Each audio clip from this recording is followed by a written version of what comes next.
2014 నుంచి ఎన్డీఏ ప్రభుత్వం నినాదం ఒకే రాష్ట్రం ఒకే రాజధాని కానీ అభివృద్ధి వికేంద్రీకరణ.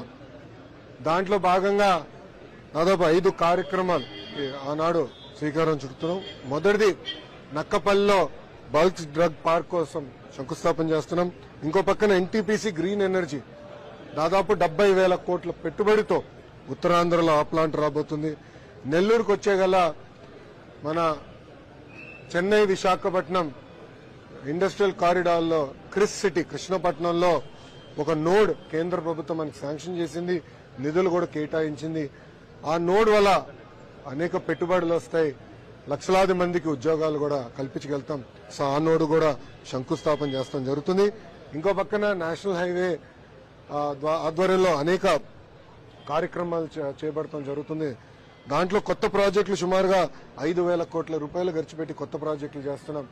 ఆల్రెడీ పూర్తయిన ప్రాజెక్టులు అంటే దాదాపు 3,900 కోట్ల రూపాయలు ఖర్చు పెట్టి పూర్తయిన ప్రాజెక్ట్స్ కూడా ఇనాగరేషన్ గౌరవ ప్రధానమంత్రి గారు చేస్తారు. ఇంకోటి మనందరి కళ రైల్వే జోన్ రావాలి, జోనల్ హెడ్ క్వార్టర్స్ విశాఖపట్నంలో ఉండాలనేది ఉత్తరాంధ్ర ప్రజల కళ. గత ప్రభుత్వం కనీసం భూమి కూడా కేటాయించలేదు, దానివల్ల జోన్ కూడా ఆలస్యమైంది. ఇప్పుడు భూమి మన ప్రభుత్వం కేటాయించింది. భవనాన్ని కోసం హెడ్ క్వార్టర్స్ ఏర్పాటు చేసేదానికి కూడా గౌరవ ప్రధానమంత్రి గారు శంకుస్థాపన చేస్తాం జరుగుతుంది. ఇంతేకాకుండా పలు కార్యక్రమాలు రైల్వే సంబంధించిన అనేక అభివృద్ధి కార్యక్రమాలు కూడా గౌరవ ప్రధానమంత్రి గారు శంకుస్థాపన చేస్తాం జరుగుతుంది.